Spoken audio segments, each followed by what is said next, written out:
Collective Awakening podcast, sharing truth and knowledge in this time of conscious awakening with Chris and Stephen.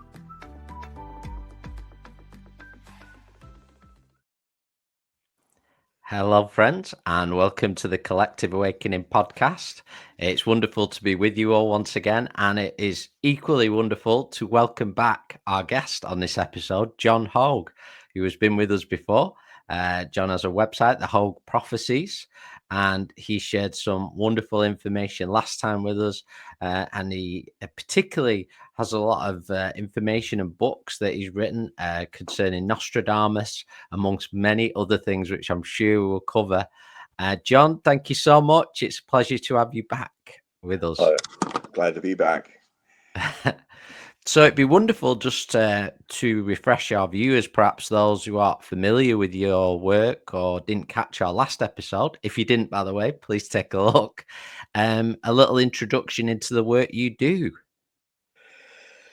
Well, essentially, I'm best known for my work as a scholar of Nostradamus. Probably the last one standing who's really done the work. Everyone else is gone. So I do a lot of media. I basically also contend that what I bring into this study is because prophecy is like love; it's subjective, and if somebody thinks that they can empirically say, well, I will really be fair and balanced studying love because I've never fallen in love, therefore I'll be objective. Well, that man's a fool. And the similar thing is you can't really fully have the full spectrum experience of what it is to be in the world and the mystery of prophecy if you're not also a prophet.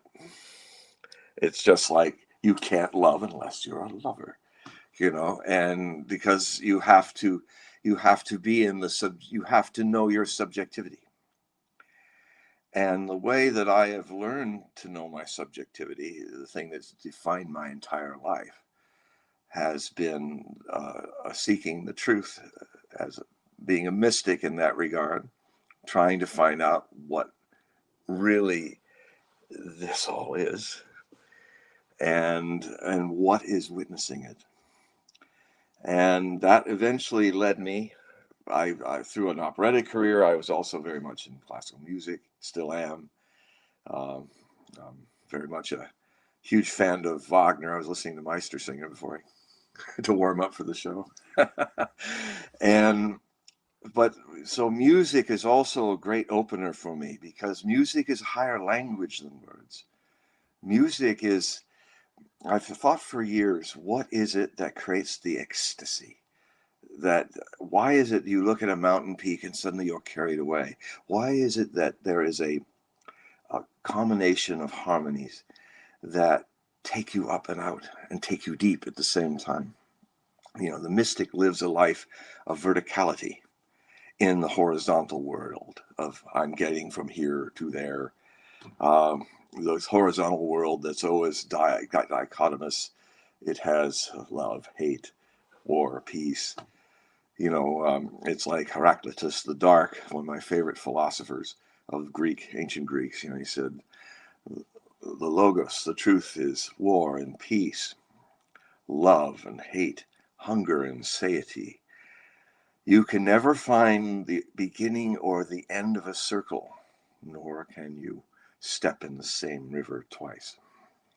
So there's something in us that was this is my fundamental seeking issue. My existence, the existence, is to find that inside that is eternal. That the more one lives in the changeable world, people call it an illusion. Some people in India, and I lived extensively in India in this life, and I would not call it. An illusion is one way you can say it, but I think it's more, is it an illusion that the oceanic cosmic ocean has waves on its surface that rise and fall? Some waves are universes, some waves are you and me, some waves is the picture back there of the Maxfield Parrish painting. Oh, back there. Everything's reversed for me, so I have to redo my brain here. So everything changes. If you get intensely into life, observing its changes inside yourself as well as in the outside world, how your moods change, how your body changes. You know, I now have a wizard's beard like I saw when I was 5 years old. I said I saw myself looking like this, and so now I am this. You know, we're changing constantly, but what is it that, how can we know that? How is that known to us? Clearly it's not known to animals. They're just totally in the now, living and seeking and hunger and it's mating season, it's this and that, and then trying to survive, and but I wonder if animals have what we have, because it's so wrong when people say, oh, you're acting like an animal.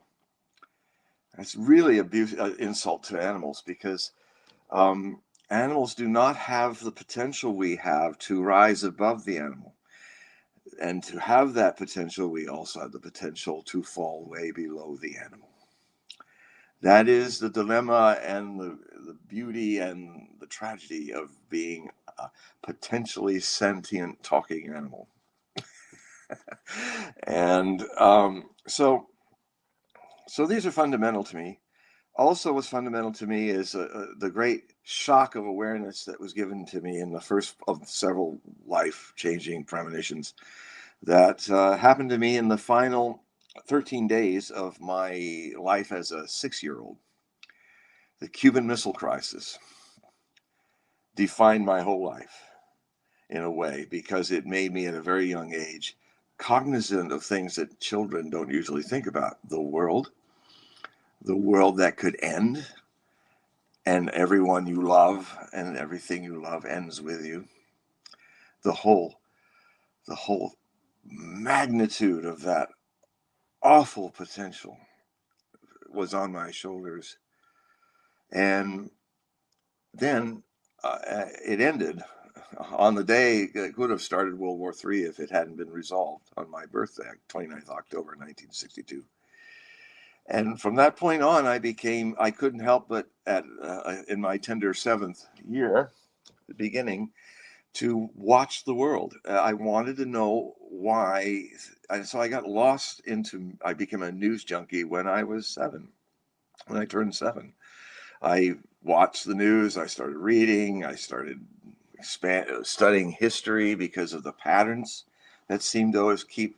I was a very serious child. That's what happens when you have Saturn in the 12th house in Scorpio, Venus in its fall, and all that in the ascendant with the sun 5 degrees, also in 12th house Scorpio, so double Scorpio. So with the beauty about Saturn, since I have no trines in my chart, I had to find the beauty about Saturn.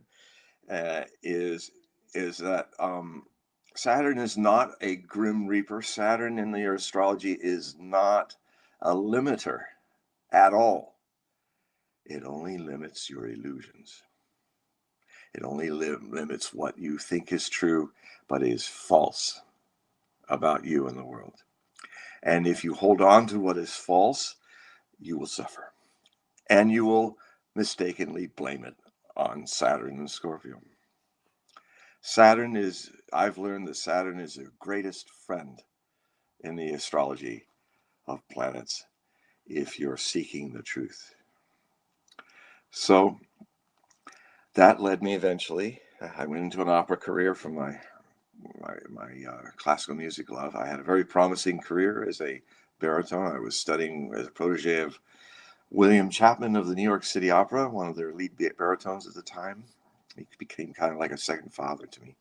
But he made an accidental mistake. We both did. He taught me the vocal essence approach, which is, if you think about the world of voice teachers and singing, it's a lot like religion. It's full of myth, it's full of things that are you must adhere to and have faith in that are not true, like singing through your head. Even some people have you sing through your elbow. You know, how you have to do singing. You know, what this Raymond Smoliver created this system of vocal lessons, which basically he was a voice therapist in New York City, but he said, well, why am I just helping people that have damaged throats to make them better? Why can't I just help entertainers and singers of all kinds and stripes? I'm in New York. You know, a lot of people need help. And he helped my teacher because he was singing wrong right in the peak of his career when he was doing Leonard Bernstein's Candide. He was in the first cast. Had wonderful stories about Leonard Bernstein, one of the great conductors. But anyway, it's like, so I started learning a system which took all the airy-fairy stuff off and just said, there's two little muscles on the top of your voice box, and there's ligaments that puts you towards the globus bone where your tongue is connected.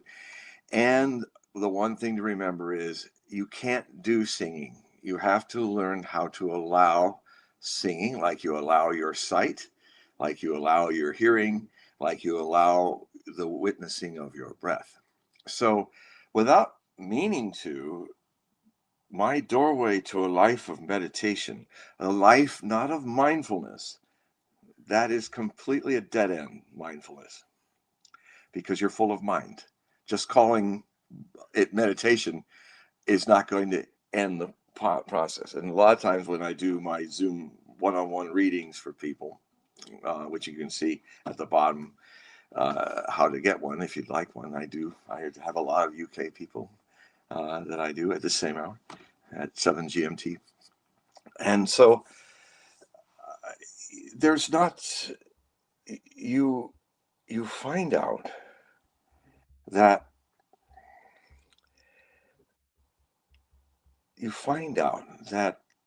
meditation is the doorway to meditation in our moving and ego-filled lives is through the involuntary in you. This is what Buddha in 500 BC discovered. He said, because here's the thing, meditation cannot be 1 hour and the rest of your 23 hours you're not meditating. Meditation has to be a thread through your entire life. Waking, sleeping, watching your dreams, becoming in contact with the contactless that people call REM sleep. But it's also very close, as the Indians will tell you, to what samadhi is, which is a conscious, it's like sleeping but conscious and timeless. And so this led me out of my operatic career. I went to India 4 years later, and then I ended up at the feet of my master, Bhagwan Sri Rajneesh, as he was known then. Now we call him Osho. And I was initiated into his work, and I had the fortune of being sitting at an authentic feet of the authentic master. Someone I had once had 25 centuries before, but I took for granted. I did not do what he kept saying. He kept saying after every discourse, he would say, Gautama Siddhartha, would say, Cheravetti, Cheravetti, which means keep going, keep going. There is an effortless effort required in meditation. It's kind of the jump off point.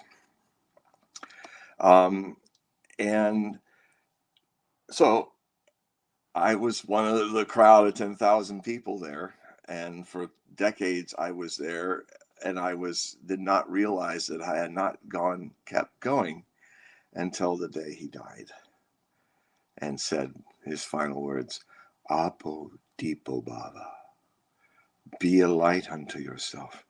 I hadn't been a light unto myself.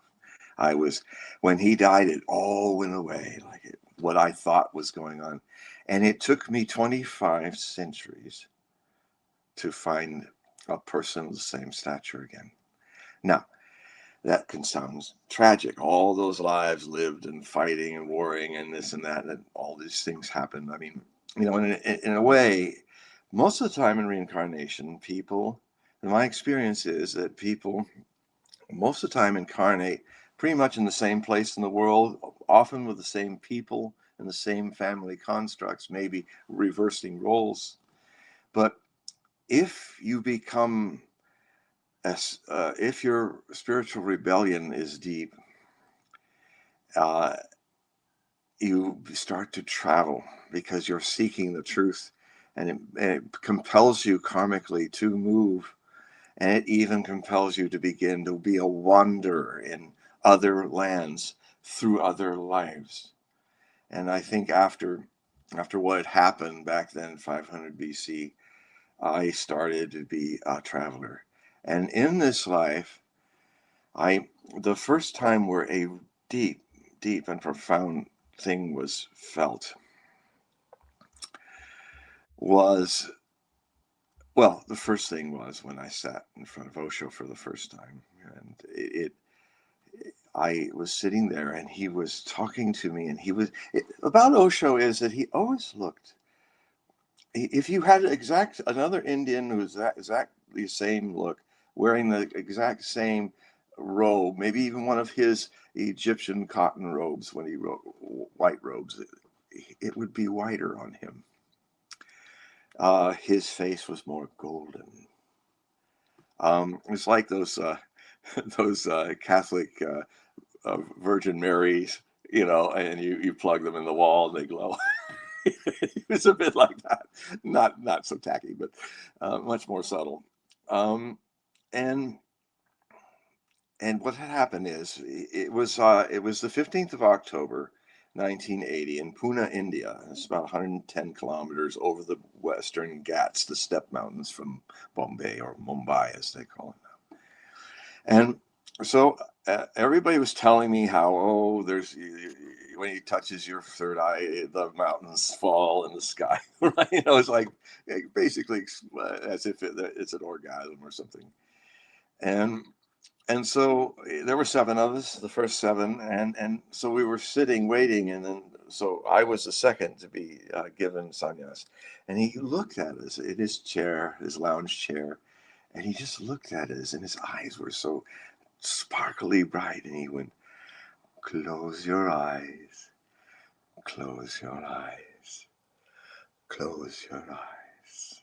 And then it was so, I wanted to just drink him. He was so radiant. I mean, I wasn't even aware then to how long it had been, I wasn't even aware of how long I had wandered in all kinds of dead ends.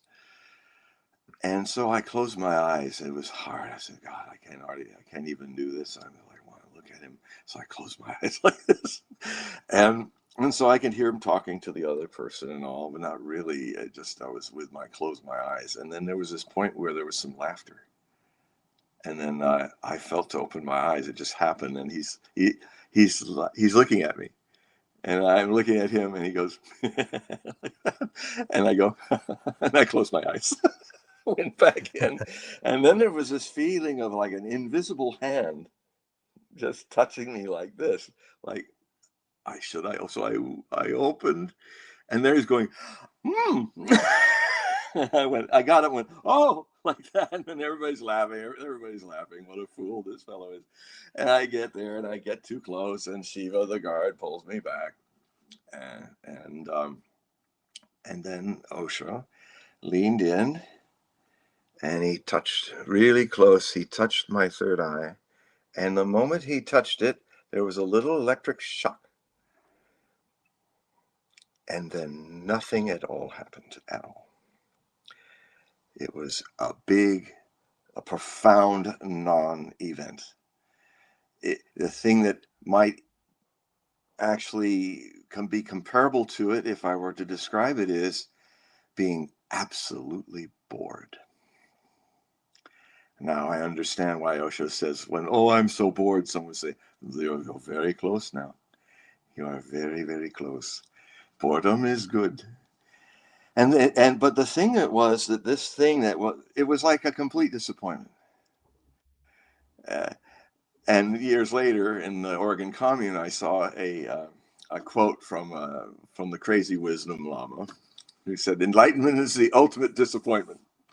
And I went, now I get it. He gave me the disappointment. So it went through, but this thing soaked from my head throughout me, through into my toes, and it was like nothing happening. And so people were kind of shocked. I said, well, nothing happened actually, but that gets me back to when I was back in America, and I was reading a quote from him in one of his earliest books, and of the 700 that he spontaneously created with very little editing from all his discourses for like 35 years. On every way, every level, every way of finding that which does not exist. And it is even free of that. Because existing is an effort, non-existing is an effort. It's neither. He used to say consciousness is the ultimate freedom. And only when you're conscious do you learn how to be responsible spontaneously in life. You know, he always never call it responsible. You see, responsible. And because then you start living if you start living in the moment, this is where it is. It's nowhere else. It's not a thing of time. If you live life vertically, as I was saying earlier, it's where I'm sure if all people who are watching me and listening, you've probably had the experience of what ecstasy is. It means ecstasy means to get out. You know, it's like you're carried by music or beauty or something or love. You are rising and falling. You are rising and deepening at the same time. That's why they call it a vertical experience. I mean, it happens sometimes, like if you do a Zen walk in a beautiful area. Like I live in a very beautiful area of the Pacific Northwest, on Whidbey Island, and it is there's these walls of forest and these rolling hills of where the sheep and the cows are, and you walk up Anderson Road, and from Langley, this little village that I live in, one of the most beautiful villages in America, which is saying something because most of our towns are pretty ugly. Shopping mall. Everything looks like Coruscant, you know. Of course, I grew up in LA, so I found the city rather ugly, but there are beautiful parts of it too, and it has more trees now. So if you do a kind of walk where you're walking and you start become aware of your feet, how they press into the gravel in your shoes. That's the grounding. As you walk, you see, the thing is, this is with the voice teaching, is the work is to allow, not to push. That's why the Zen masters say don't push the river. You know, spring comes and the grass grows by itself. We don't pull the grass up out. And if you do that to a butterfly, you try to help him get out of his birth, you ruin his wings. So you know, it's like with the case of mindfulness, people would say, "Oh yeah, I tried so hard to meditate and silent my mind, but what happened? I just couldn't. I couldn't. It was too hard, so I gave up." And I said, "Well, you know what you're doing? Something I sometimes do in lectures. I get up and announce to the audience as I'm putting on these really big boots. I say, I'm going to do a miracle that all of you can do. In fact, all of you are doing it all the time. You just don't know it. So I'm going to show you this wonderful miracle. I'm going to transcend the mind with my mind. And so I stand up, I got bootstraps, I bend down. I'm going to levitate off this stage right now before you all. And I grab the boots and I'm going, I'm trying to pull myself up off the ground in my boots that I'm pulling up. You can't do it. That's it. That's what mindfulness is. Because mindfulness, unfortunately, English and even French, it's even more poor with it, is that meditation's a very cheap, poor word for it. The word is dhyana in Sanskrit. And dhyana means literally just to witness, to see. And not to contemplate, not to meditate on. It's about watching that person thinking it's contemplation and watching that person saying meditate on. It's kind of like stepping deeper and clearer into this moment. It takes you to this moment because it's always here in this moment. I didn't waste any time at all in those 25 centuries. I just missed the point, the no pointness of it. I just missed that you are always a Buddha. You can't be otherwise. And it is so ubiquitous, so ordinary, that what you encounter in the process is all the ways in which, and they get subtler and subtler, that the mind is still trying to control, still trying to reach for that. Where's that boot? Where's that boot so I can pull myself off the stage into the air? And it just gets subtler and subtler. But you're really coming home to where you've never left. And it'll even get to the point where, people are listening to that as an intellectual construct. You'll have to watch that too. Because the part cannot express the whole, it can hint. That's why so many great masters talk so much. They know full well that every utterance is a step away from the truth. There was this whole argument that Buddha had after he became enlightened, where all these gods and goddesses from a higher plane came down all around him after he was silent and still for 7 days and nights. And they said they had this dialogue without dialogue, where they said to him, they tried to convince him that he should teach. And his point of view is, what I found everybody is. So eventually, it doesn't really matter about time. You can never be too soon or too late to this understanding, because it's where you innerly stand. And so, but they kept at it. So I've wondered about who are these gods living in paradise coming down to talk to him? They're in paradise. Why should they have a problem? Well, as I came to understand, living in India and listening to Osho, sitting there for many years, is that I find that the answer popped in, was waiting for me to finally relax into it. And it is, they had a vested interest. Because, the Buddhas, the great Buddhas disappear. All of us are meant to disappear in the seventh plane. The plane of no thingness, not nothingness, no thingness.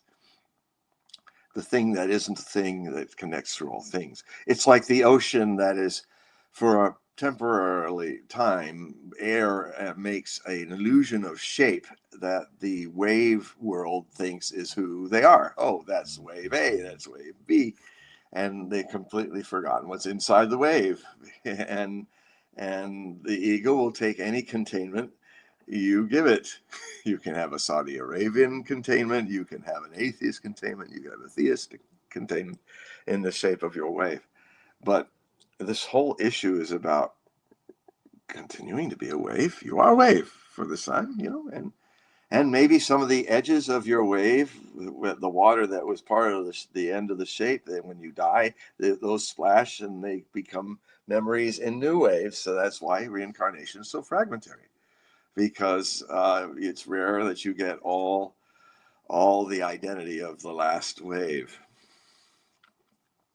So it's true that more than one person can say they have past lives and say, I was Joe Schmo in 80 BC or something like that. It's true. A piece of you is.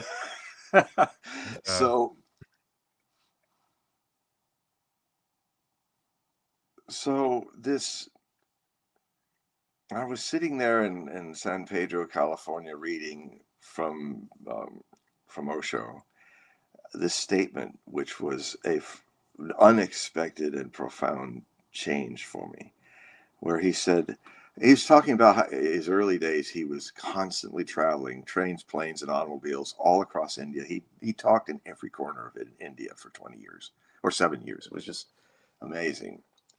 So he was talking from his own experience, said, well, the traveler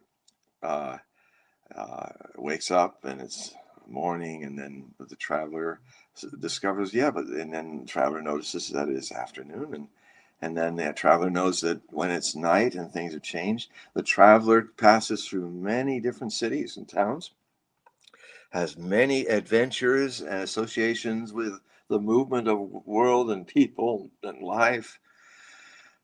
But the traveler never changes. The traveler never changes. The traveler, like me, traveling now, moving through many different lives, through many different places. The only place I haven't lived in, whenever I travel around the world, I always feel I just fit right in, except for where I am now, North America. I've never lived here. I've lived in Mexico, everything, I've lived maybe in Alaska, but not here in the US of A, for a little over 48 states. I haven't lived here. It feels like an undiscovered continent for me. But I go to India, I go everywhere, and I immediately feel like I'm at home, because I've lived there so many times. Russia, Europe, Thailand, Australia, and so China, Japan. So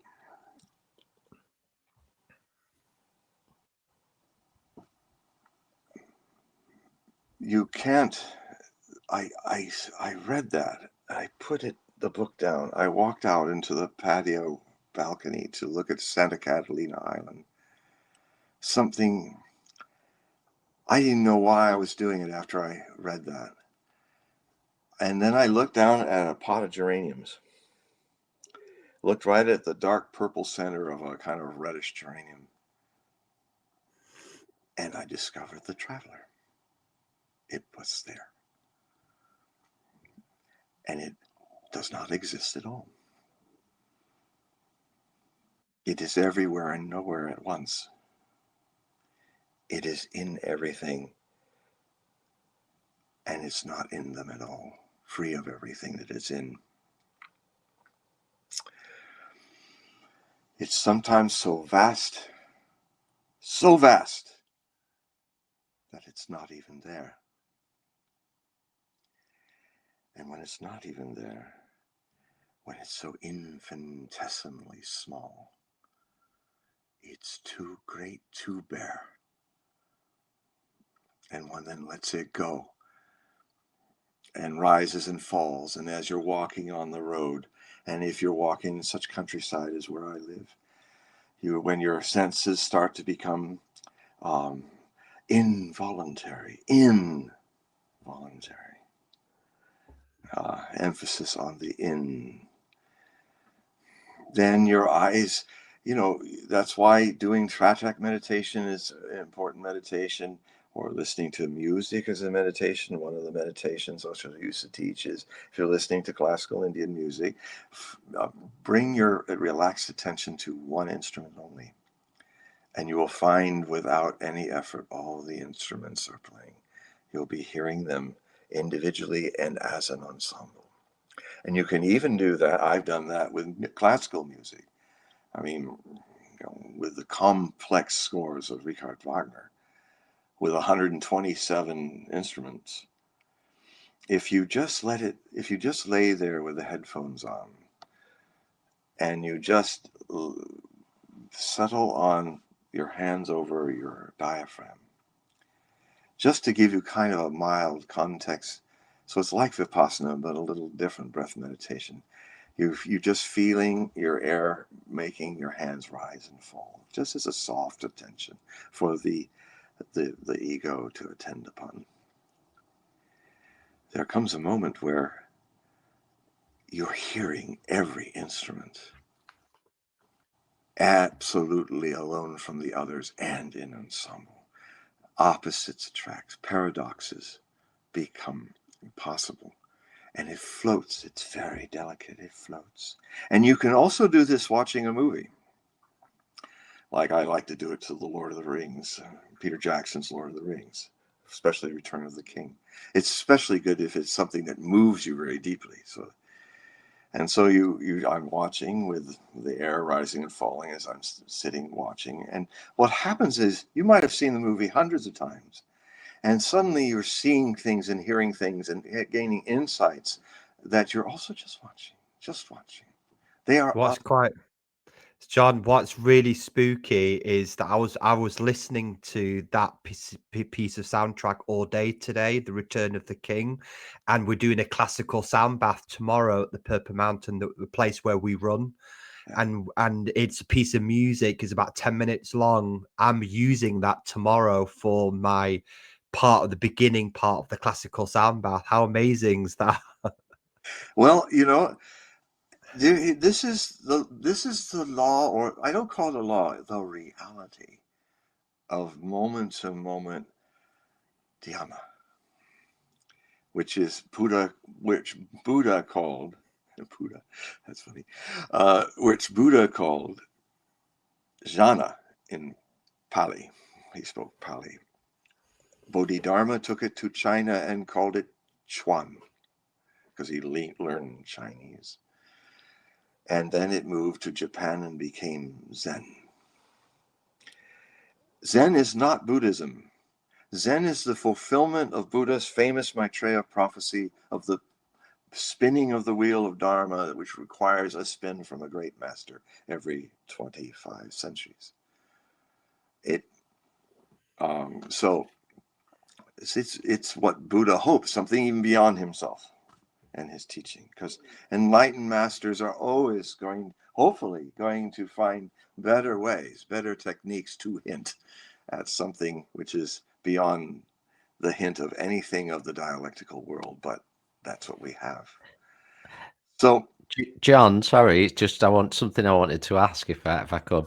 It's just where you're speaking on Osho, and myself and Stephen certainly very familiar with him, and to me as an observer, in many ways, the knowledge he brought forward and shared was very before its time in a way. Some could accept it, and some it was too much, and it's been accepted more widely since. I don't know if you'd agree with that, but oh yes, why? it has.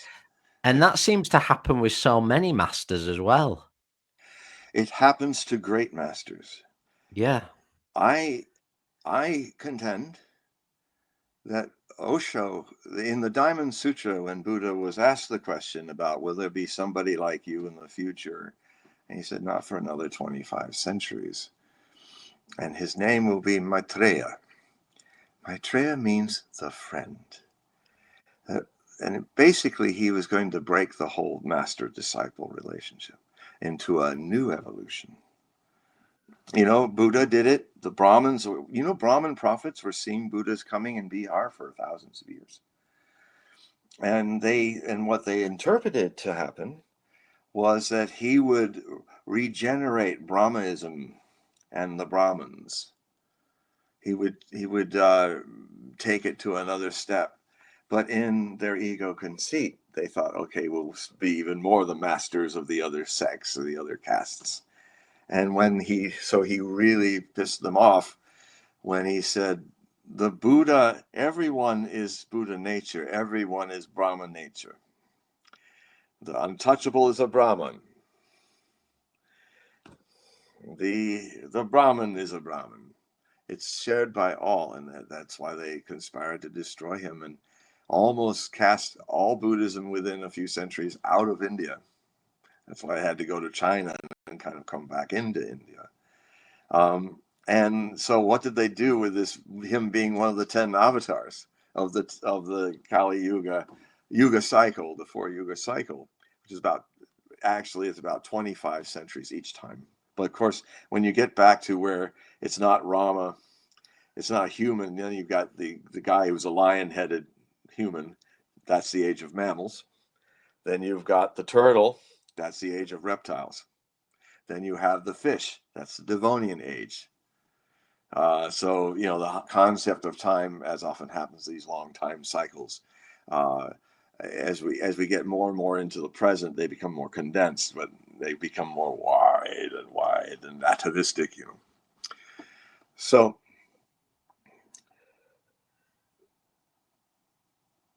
this it took me 7 years before I felt I could, knowing full well that words cannot frame what had happened. I knew that it would come a time where I needed to declare something and ask at the same time Osho in public, and it was the whole process began after the ranch had folded, and the 25 government systems crashed in, and after Osho had been poisoned while he was in jail, and he was beginning his process of, in the next 4 years left to his life, of aging 20 years and 4 years from the effects of the CIA poison of choice, which is heavy metal thallium.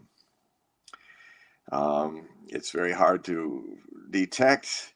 It only exacerbates any problems you already have. So you've got he had heart disease. Yeah. Well, if you put this into him, his heart disease will speed up. But we found out about 2 years into it what had happened. And so yes, even Osho was a great master who was killed, as so many are. And I learned in India, I did not know this, a lot of things are not told the West if you don't go to India. I was very surprised to see that Devadatta, who was another cousin brother of the same father, king, he also became a disciple of Buddha. And Devadatta felt that because he was the older brother, he should be the one teaching people, just because of that. So this is the level of his misunderstanding. And so, kind of like Sheila did, pulled up and had her group of disciples and left. He did the same thing. Who knows? Maybe Sheila is the reincarnation of Devadatta trying to work that thing out. But Devadatta then, because he was left alone because all the disciples realized they made a mistake and went back to Buddha, he then conspired and tried 8 times to kill Buddha. One time with a mad elephant, and the final time was the simplest one, catching him in the trap of the Dharma. He was offered, you were always to accept whatever was put into your bowl.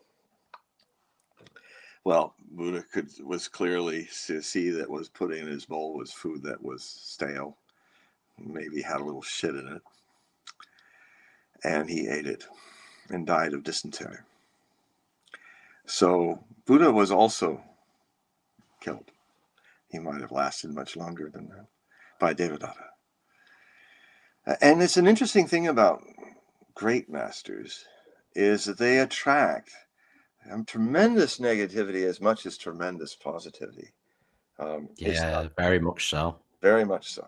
I mean, and so this story often had Muhammad was poisoned. He lingered for 7 years, but he was poisoned. But he was in pain for 7 years. Zarathustra was stabbed to death. Pythagoras and his whole commune, I think it was were all burned to the ground. And I can list on and on.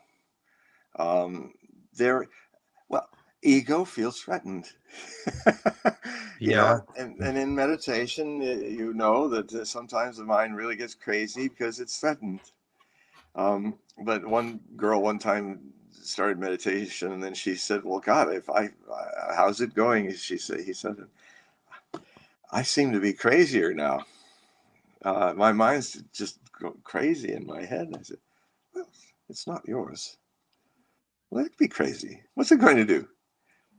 It's just it's a cultivation of what I try to call ignore sense, where you witness, but you're not.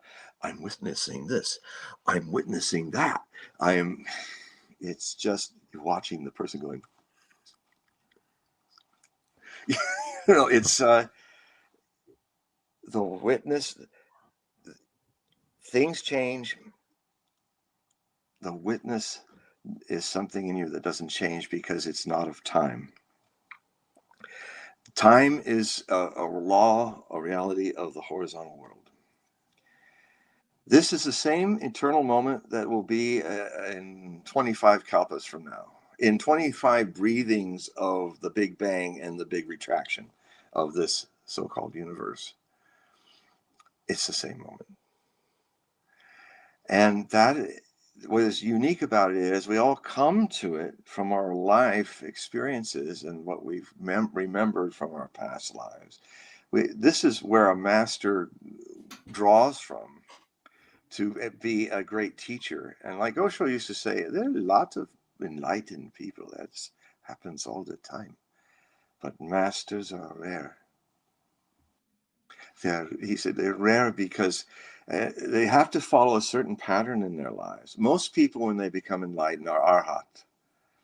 In a way, it's an even purer form. But they don't teach. They just are. If they may sit there, and then if people want to sit and feel something from them, they do. But the bodhisattva is rare.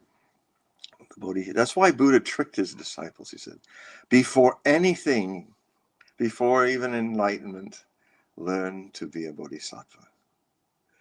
It was a trap, actually, because but a compassionate trap. Because if you're already coming from that point of view, and when it happens, you must teach. You must help. You must. Osho said, at 21, I was done. Everything had been completely fulfilled in the mystery of being reincarnating in this place. My boat had arrived to eternity, but I couldn't leave. I couldn't not share this with others. And so the boat's been waiting for me since I was 21, Do you think, John, that Osho chose America for a specific reason, in terms of knowing kind of what would unfold, how it would unfold, and the lesson that would unfold for everybody that would witness that or hear of it in the times to come? Yes, he is very clear that he had no intention, but the no thingness was drawn towards, and he used to talk about how, in the time of Buddha, India was at its peak as a civilization. It was, for its time, wealth. It was a place of wealth. It had, it was doing great. I mean, the India we see now is a recent phenomenon of overcrowding and pollution and all that. India was not that way for most of its existence. I mean, even when Osho was born, back in 1931, there were maybe 290,000 people in India. And then it exploded after World War II into 1.4 billion. India was a beautiful place, clean, and it was also enjoying, around 500 BC, a decade of grace, they called it. They did not know why. The pandits did not, the scholars. in all the kingdoms of India. I could not figure out, but they were in contact with each other through messengers and stuff. What is going on? And there's, yeah, we're feeling it too. What is it? And they noticed that it grew, and then for 10 years it stayed at its peak, and then it slowly disappeared, and wars returned, and troubles and things appeared. The pandits kept talking about it, and what they came to conclude, they tried to say, what happened? What could we objectively point to that might have had this happen? And then what they all came to understand was it was the time in that decade when 5 great masters, would never happened before, 5 really great masters, the kind you have every 25 centuries, were teaching in different parts of India. Buddha was the youngest. Mahavir of the Jains was the oldest. Because their scriptures survived, Kesh Kambala and some of the others are only spoken of through them, and some of their fragments of their sutras still survive, which are amazing. How can you frame with words something that's frameless? They did a very interesting, a couple of those guys really did a very interesting way. That if you found the traveler, you understand it. And everyone listening and watching, you are this. That's why it's so hard to find, because you can't find it. You are it. You can search for millions of lives and work to become a Buddha. You will never become a Buddha because you already are one. So one of the things Osho said, which is very simple but was very profound for me, is when one time he was in discourse, and Manisha, who would always speak the questions from the audience, she asked in her soft voice, beautiful voice, beloved master, we see you every morning up on the podium. What do you see when you see before us, all of us assembled before you? He smiled. Everybody laughed, about 3,000 people. And then his eyes got all big and he said, I see that you're great. And then he said, I see that you're all Buddhas. And we all went, wow. We stopped laughing, like, huh? And he looked like he was pretending not to be. So it took me decades to go deep into what that meant. To go in or to be available, but then it takes a quality of to not be expecting. Just availability. And you go on witnessing, you're chopping the wood, carrying the water, being a Nostradamus scholar, cleaning the bathtub. And so I think a lot happened after my mother also became a disciple of Osho. We were very close, so it's not really surprising, even though we never thought of it. And she became Madhyana Vipassana. And it was interesting what happened to her when she finally got onto the ranch. She got on it before I did. Actually helped me get there. Kind of I brought back the Buddha's disease, and then she helped me get to the ranch. and so she was with a friend, Abhyana, who's written one of the best biographies of his life with Osho. It's a really good biography. And he's a good friend of mine, and it's still. And anyway, come with us, come run. We run up the path. Osho's about to come out and do his Rolls Royce drive. Go exercise and go out on the ranch and come back. He used to do that daily. And so she and him just got to the top as he was coming out, and he was coming down and looking at the line of people, and he saw her and went,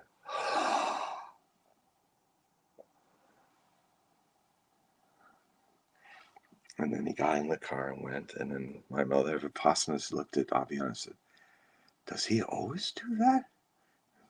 He said, no, that was special. Like, good, you made it. And it took me, well, decades later to discover why, when I was taking care of her and she was dying from Parkinson's and stuff. And she,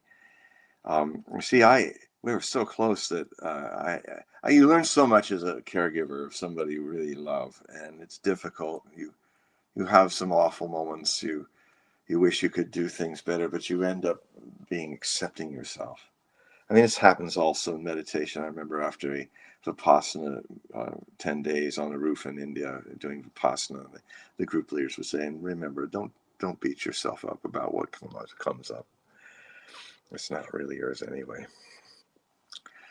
And so you accept that. And then the other thing was really hard for me to accept because I think I'm keeping her here. I'm not ready to let her go. And then whenever I try to let her go, I faint. like fall down and I gasp and I go, okay, this isn't right.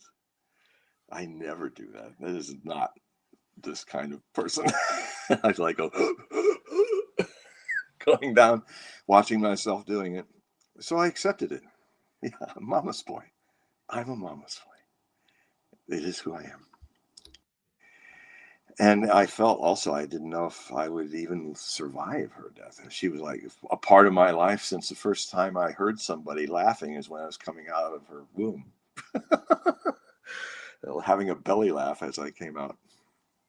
And so we talk about it, it was made even more special relationship that we had a relationship with a master. We were also disciples, devotees, and that changed it. And so I said, with all that it's taken me to get here and things that have happened, it'd be so dumb if I dropped dead after you died. I'd be really missing something. And she says, yeah, you would. I think it'll be wonderful. You'll finally get to live life in aloneness, because that's the other way you can live when somebody you were so close to is going to disappear. And you suddenly find yourself. So I was open to that, and it took my openness to that, and also my acceptance of my limitations, the suchness of it. Tathagata is what Buddha would call it, suchness. Living life in the suchness of things. Such as there is war, such as there is happiness, such as there is fear. And so I just would see it there, the attachment. And I also felt, no, it's not time yet. I need her to be here. It's important.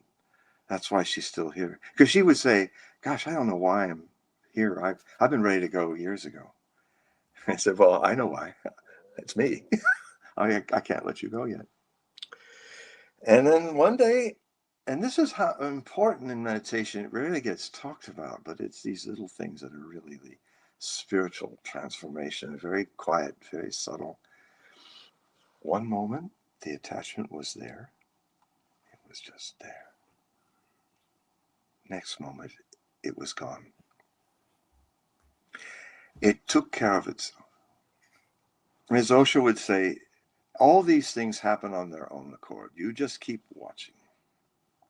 It doesn't even matter what you're watching. Krishnamurti said, who I met, I pissed him off and made him laugh in 20 minutes. I'll tell that story in a moment, but it's if you're really watching, and if you're not trying to push the river at all, and you'll discover as you reflect it, because witnessing consciousness is like a mirror that reflects perfectly what is before it with no judgment, not even an awareness of judgment or against good or bad. It just become a perfect reflector is really what meditation is all about. It's and then there comes a moment where there's nothing left to reflect. And then the mirror reflects its own profound, endless, blissful emptiness. It's like a meditation it's in the meditations that Osho used to teach. that when you see like a snow-capped mountaintop and it takes you in ecstasy, immediately going, because what this whole existence is reflecting us. And if you think this world is hell, it's because your life is reflecting that. It's like what Buddha said, when I became enlightened, the whole world became enlightened with me. So we are reflectors. So the things of the world that, like music, like aesthetics, like love, like things, nature, these things are if they stir you, go in. If you're walking, doing that Zen walk, there comes a point when you've let your ears hear, you let your eyes see, because you're not in there going see, see, see, see. You're not the one waving those follicles in your ears. You're not the one, unlike the opera people who are really wrong when they say support yourself, support your breath. No, we did the technique in the vocal essence approach where we take a pop bottle and blow on top of it.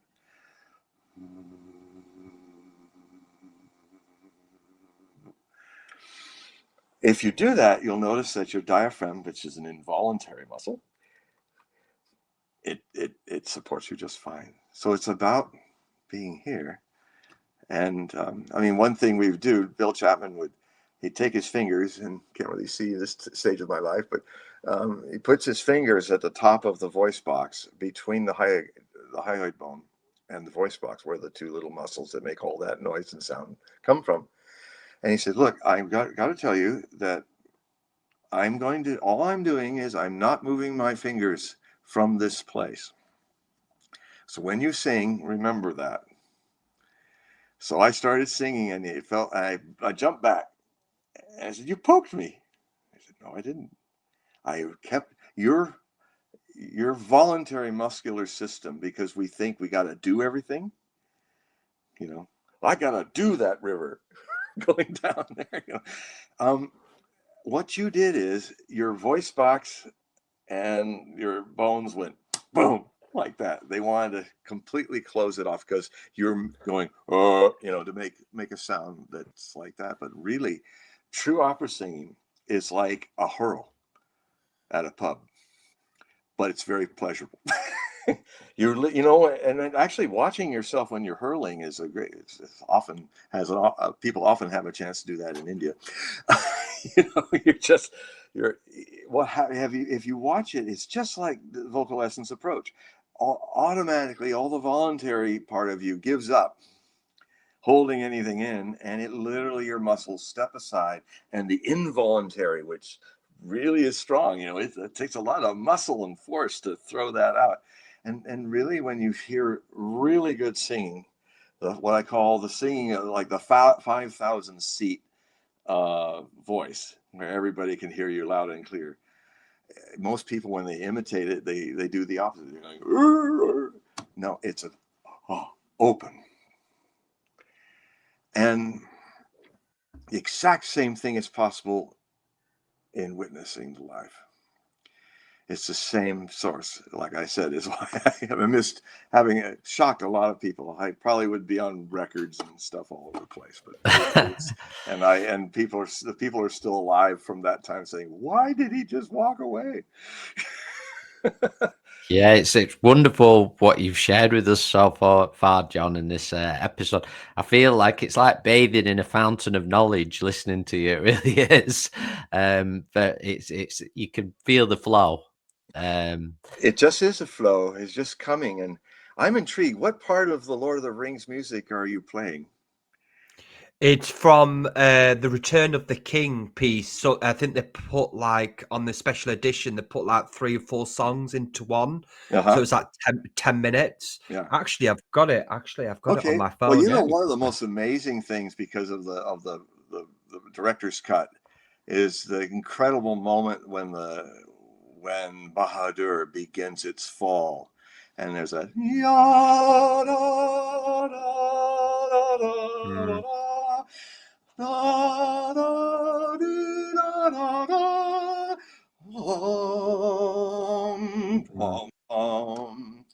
And then the first time you're hearing the Fourth Age theme, you know, and they're all looking at it and all like, and then that second biblical thing comes where it goes dun dun, where the whole thing is fallen, and then all the orcs are running, and then suddenly a huge cavern falls, and they all fall in with the towers.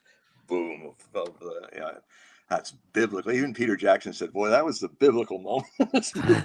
What I thought is, this is Götterdämmerung. This is Wagner's Götterdämmerung on cinema. And you know, I think the piece Mhm. the piece there is Howard Shaw, Renee Fleming, and Sir James Galway.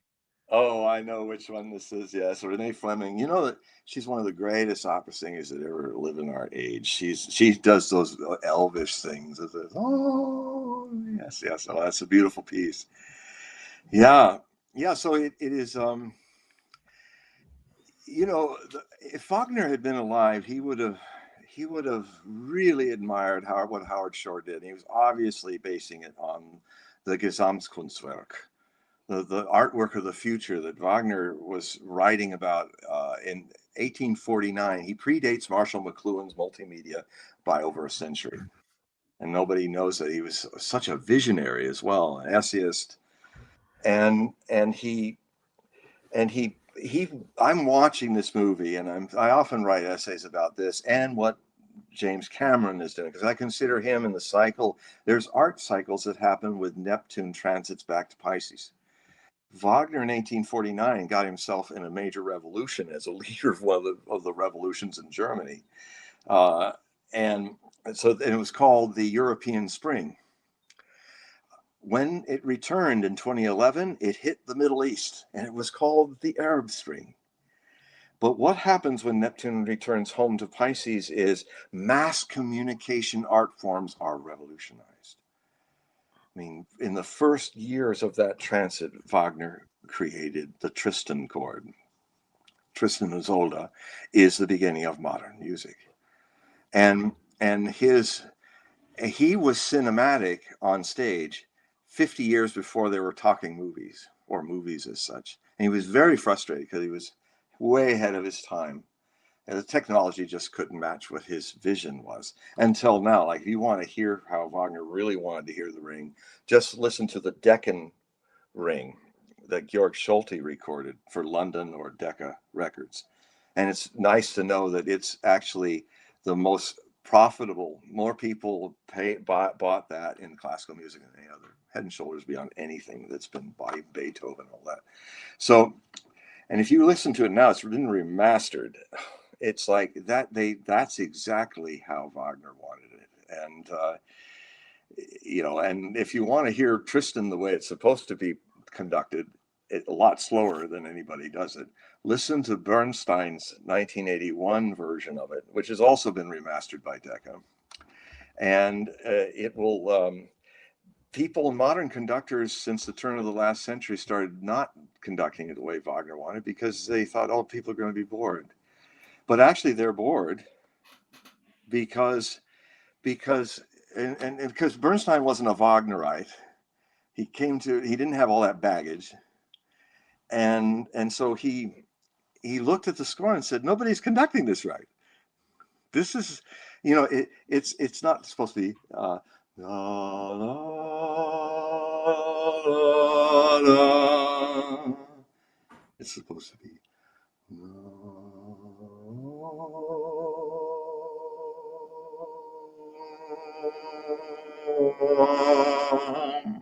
and then 8 beats of silence.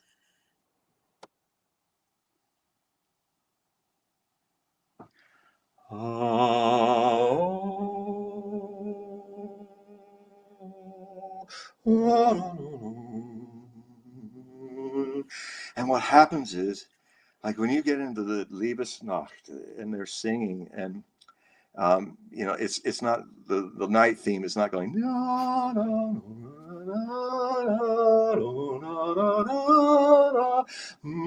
that minor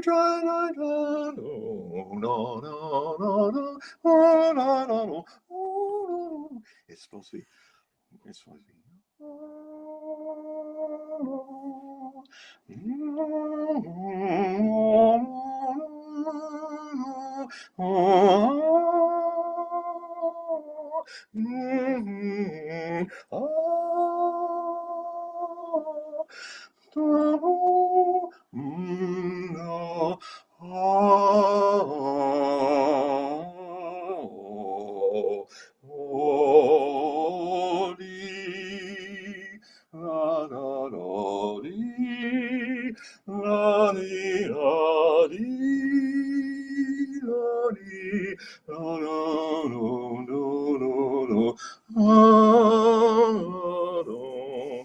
And what happens is this audience, when he performed it like this, they did too.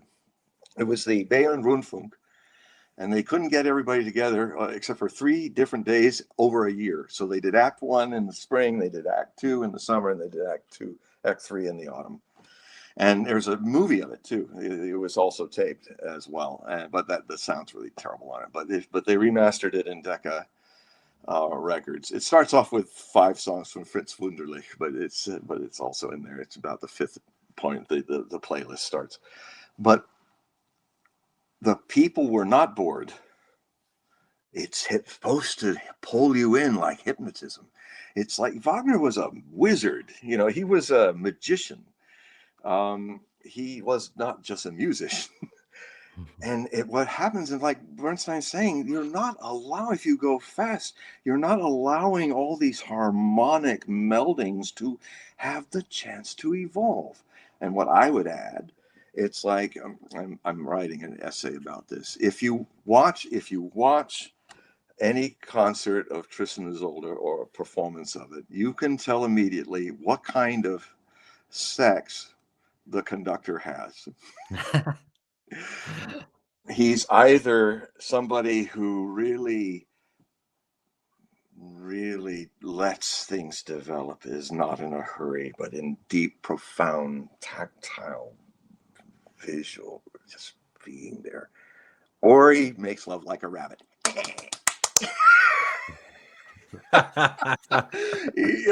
I could use another word, but I wouldn't. A bunny arm.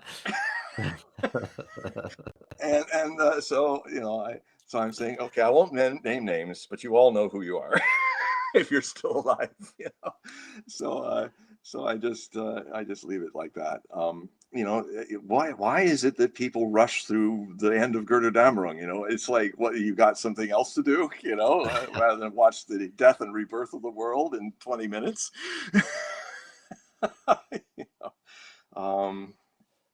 Schulte's perfect, and he was terrible. Schulte couldn't do Tristan either. He was bad. I have more Tristan copies than I have of anything else, because since I was 15, except for a year ago, I finally found this out. I said, what's wrong with Tristan? I have many great recordings out there. I love them all, but there's something wrong, and I don't know what it is. It's just like the reason why I didn't know why other gurus I might go with this one, I might go with that, but I'm missing something. But I'll know when I find it. I don't know what I'm missing. Yeah. And when I was listening to a tape of Osho, what I was missing was really good toilet jokes. Like here he's talking. He's doing the Dhammapada, and there's a rustling of paper, and he says, people have their own understanding. Rustle the paper, and then he starts saying. In his voice, he had a lisp, which helps, because then a certain thing won't be a blue word.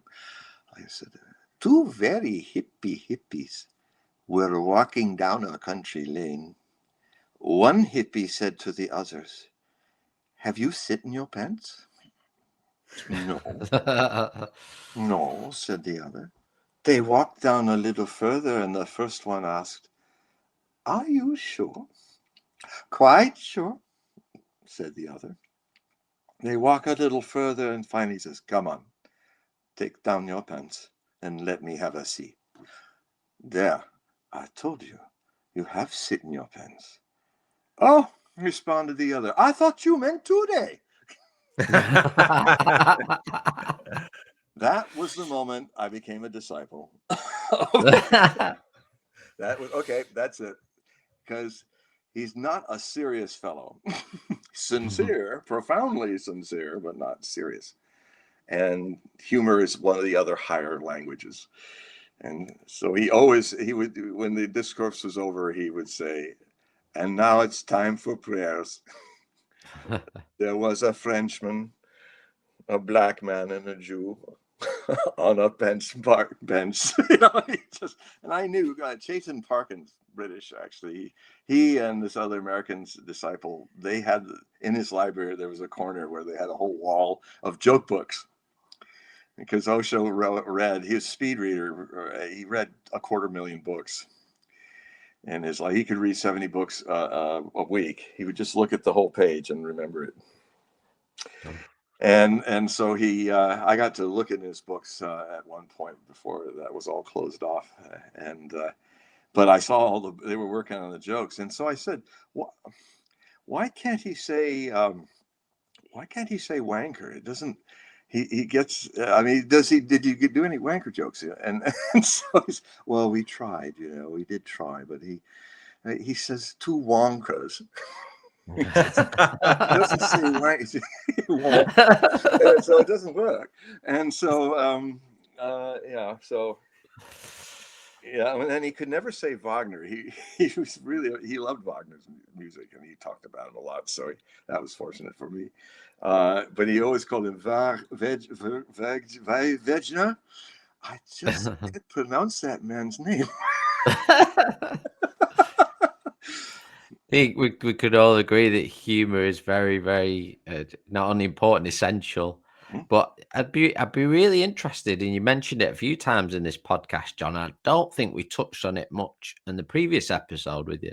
Is more of your knowledge of astrology as well, and I'd be really interested to see with your work and astrologically what is sort of in the air, shall we say, for this year? Not in terms of as much predictions, but what is occurring. And it seems to be a lot of people that we're encountering at the minute are talking about astrology more than many we would encounter last year. That might be just with us, I don't know, or a thing that's happening for all of us.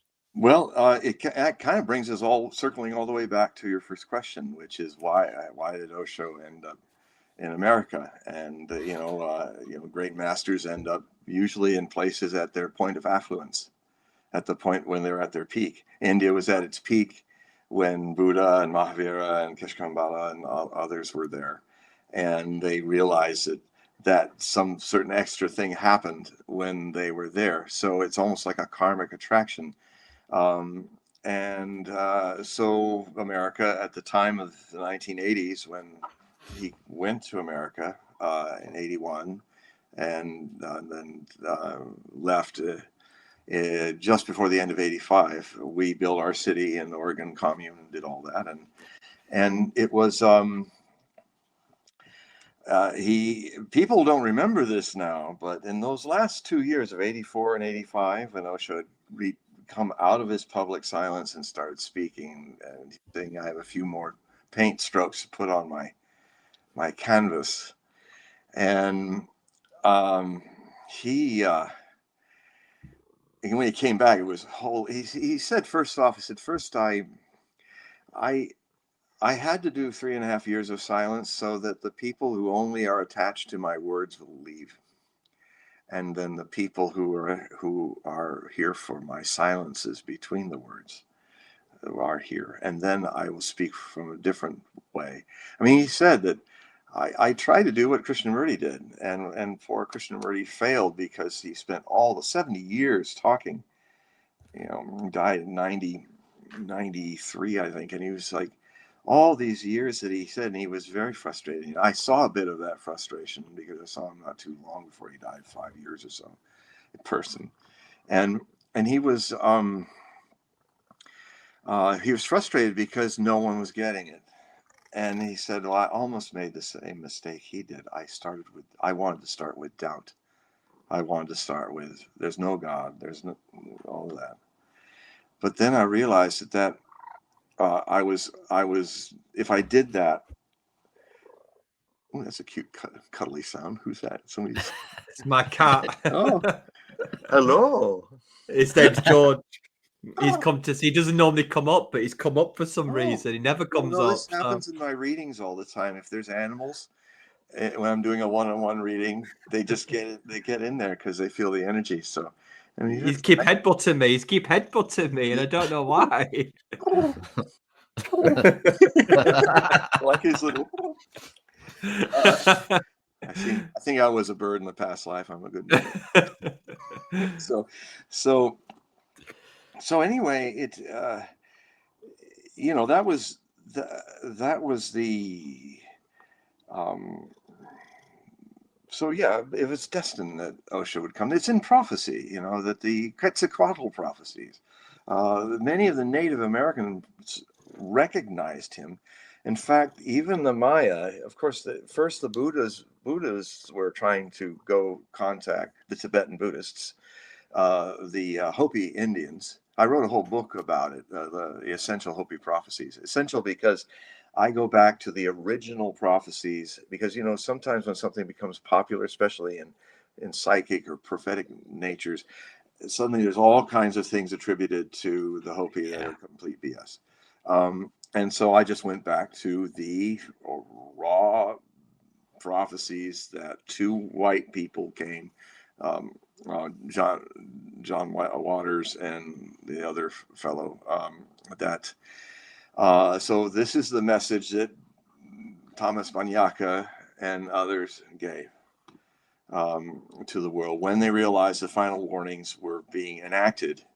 The 1,000-year secret by word of mouth teaching, or the prophecies, was then to be released to the world at large. And so I did meet Thomas Banyaka before he died. He was absolutely radiant. And I gave him my book with the Hopi prophecies in it. And that was really sweet. So Osho is Maitreya. He is the friend, and he fulfilled the prophecy. So he would be coming at a very significant time when the wheel of Dharma was being spun again. And then it often happens. It's almost like an Atlantis moment. Atlantis had to go under, because, and maybe in a way that is coming for the American hegemon, because what the most significant thing that happened last year, and the most significant thing astrologically equally that is happening in this new year, is that last year I called, because of the astrology, I called last year the year of reckoning. It was the most likely time that the human race would not survive its own stupidity. I have been warning for years before anybody else these days said, "Oh, I realized Biden was demented long back in 2020." I was talking about it in 2018, before he even thought of running.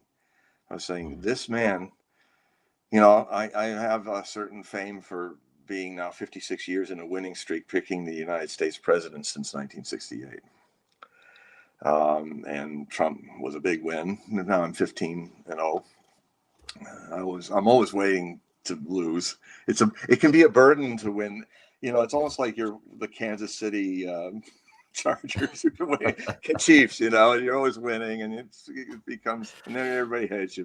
Now here they are again. They're back there. I was thinking, and I have a funny book where I was thinking, I have football referee, silly football referee things like offsetting penalties. Unnecessary roughness is offset by illegal use of hands. But one of the ones I just came up was this penalty is let's see, it's a penalty where unnecessary winning. Kansas City Chiefs. That's a 16,000-yard penalty. It's like all the yards of the whole season. You lose 16,000 yards. So anyway, so I think all the rats are betting on them.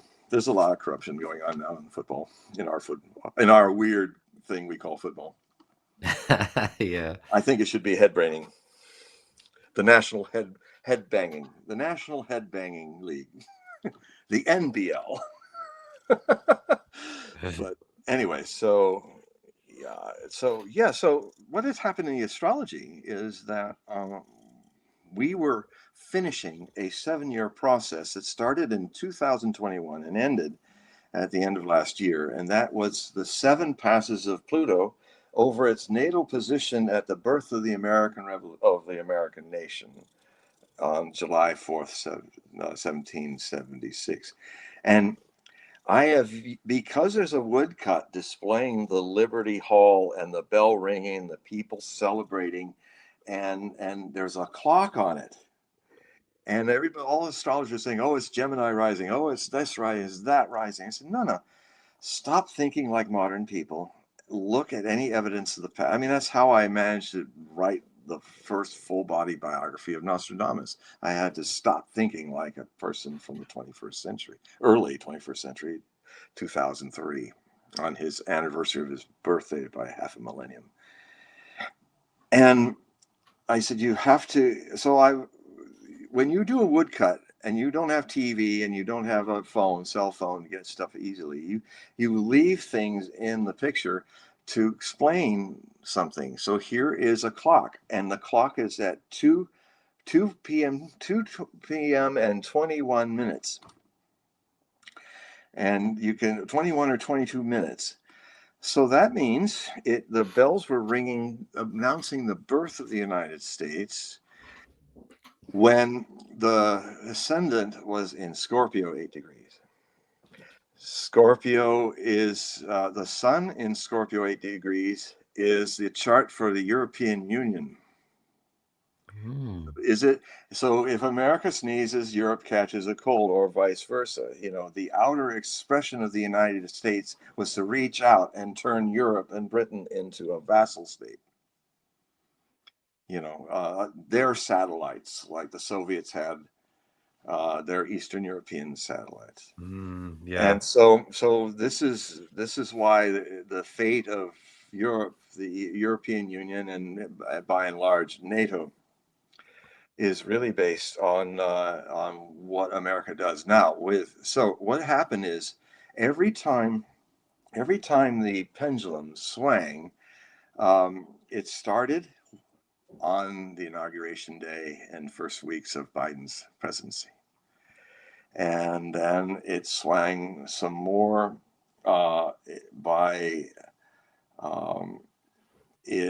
there was in March, there was another, that's when, what basically happened, I could go through, it's all in detail, but every time it swung, some big thing was done that had future consequences of ending the American hegemonic world. Some that I draw from mine right now is Biden, of course, being like I told in 2020 in my predictions about his astrology that if he becomes president, where Trump almost started 3 wars but had the luck not to do them, he's wrong when he says I didn't start any wars. No, John Bolton almost dragged you in a couple of them. And then your assassination of Soleimani, which Pompeo gave you to do, was just some old CIA business using you as the patsy to kill somebody off that was about something long ago. Anyway, that's a whole other story. And you just killed the 3rd most beloved leader of the Shia people, the largest Muslim minority in the world, and they had like 20 million people in the streets carrying his coffin with Mohandas, the Iraqi, our ally, who was his second in command. It's literally like if in the battle with ISIS, which we were praising him the year before about, he was the Eisenhower and Mohandas was the Patton, the 2 generals who really defeated ISIS in Mosul and the Stalingrad of the Arabs, and into al-Raqqa and those places. They ended ISIS, turned it into a little, what it had been before, some little play of the CIA. It is again. So the pipelines being blown up by the United States in Nord Stream, they definitely did it. That's when another pass happened, when Saudi Arabia, when the king, the king to be, the crown prince Mohammed bin Salman, MBS, who may very well be Mabus, the third Antichrist of Nostradamus. I spent a long time updating my book, which my detective work started in 1983, and I literally looked at all the possible candidates. It always seemed to be pointed to the Middle East and not to Europe. Interestingly enough, this new Abu Muhammad fellow in the Brooks Brothers suit may also be a candidate. The person who is running the current regurgitation of Al Qaeda / ISIS, Islamic State, in the collapse of Syria that just happened. Stuff like that happens in these kinds of eras. Whole things that have been sustained for civilizations, like the Syrian civilization, has just collapsed.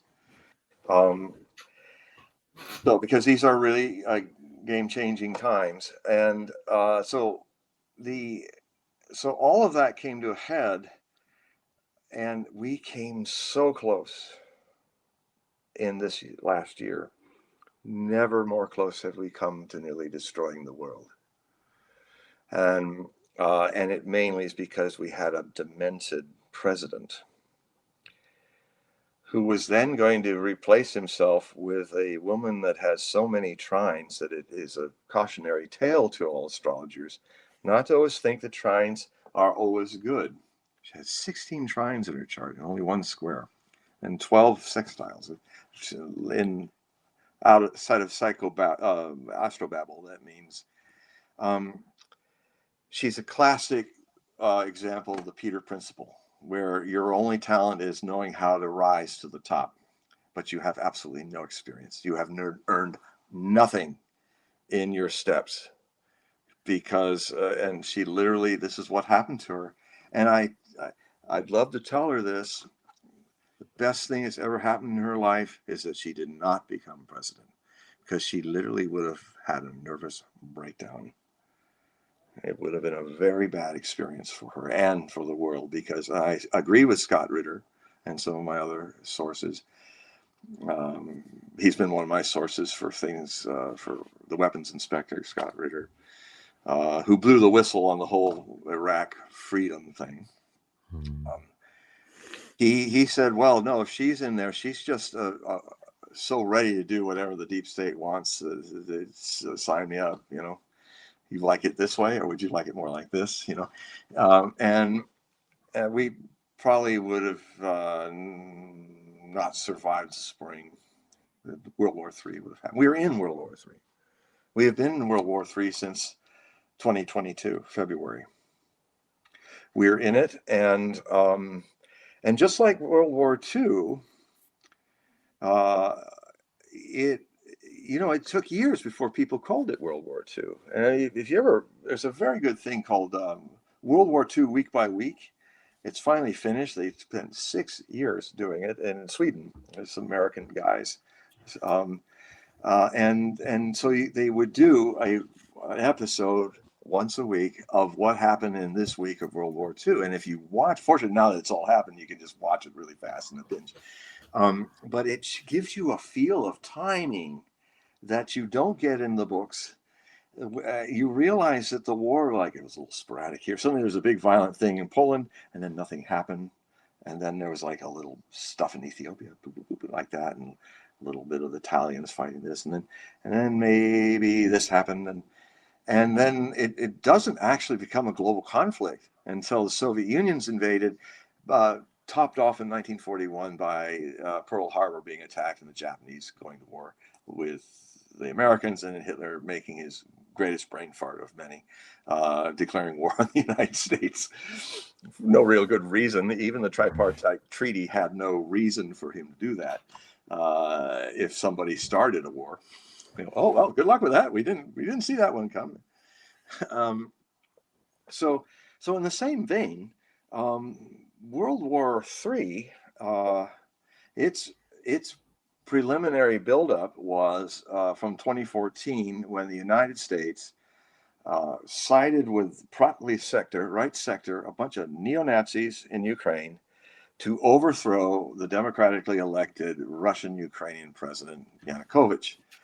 And it was on tapped phones that even that it was very clear that you hear the United States leaders talking about, oh, pick him, no, don't use him, and it became the who's who of Ukrainian fascism in that cabinet. And that's what made the Russian-speaking provinces say, we didn't vote for this.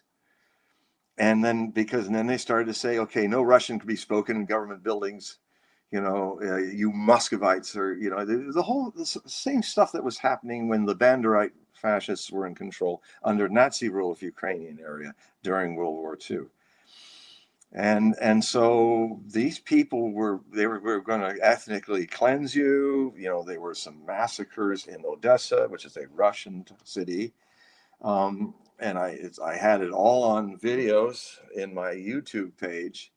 And then I got all kinds of death threats, and I wondered why. It was like when YouTube was still almost functional for me, it was I went to their websites, their Facebook pages, to see who they were. And long story short, it seemed like there were a whole lot of neo-Nazi Canadians living around north of Toronto, in the countryside around Toronto. And long story short, I found out that most of them were the grandchildren or of the Galicia Division survivors. Galicia Division was the SS Panzer Grenadier Division made of Ukrainian fascists. They had managed to escape the Soviets, get into Italy, and surrendered to the British. The British brought them they didn't send them back to Stalin's people because they thought they could use them, like most of the fascists were used when the Cold War began. So then they stayed a while in England, and then they were shipped off to Ontario, mostly north of Toronto.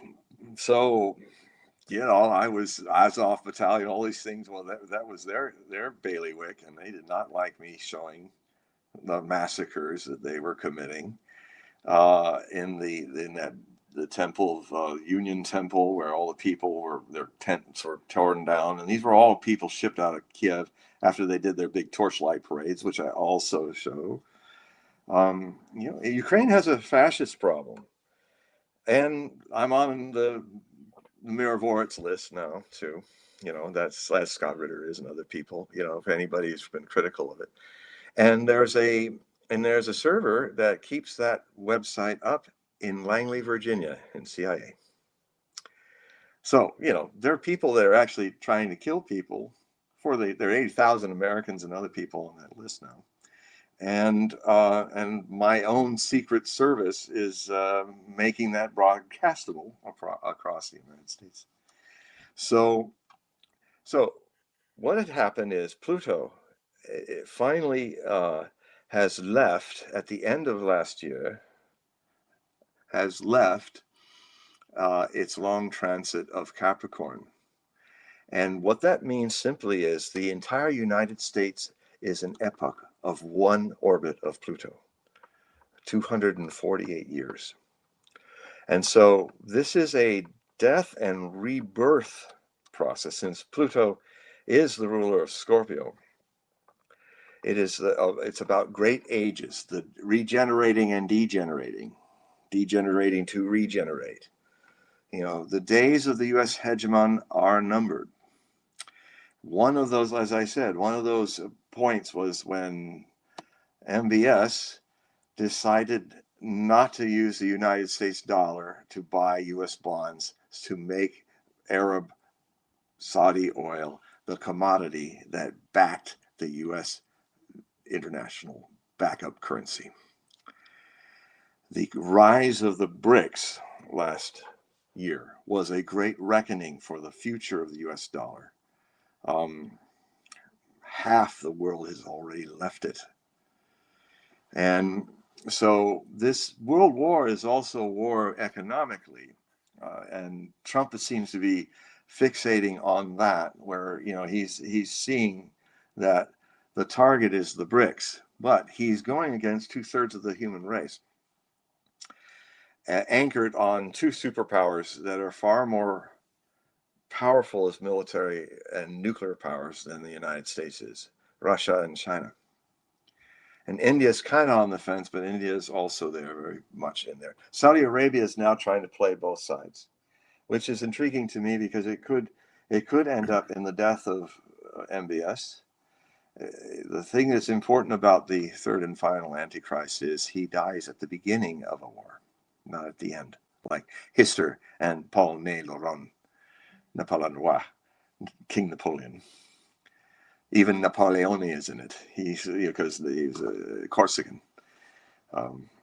He must have watched it. He could. Nostradamus smelled, saw, and heard the future. So he must have been hearing him.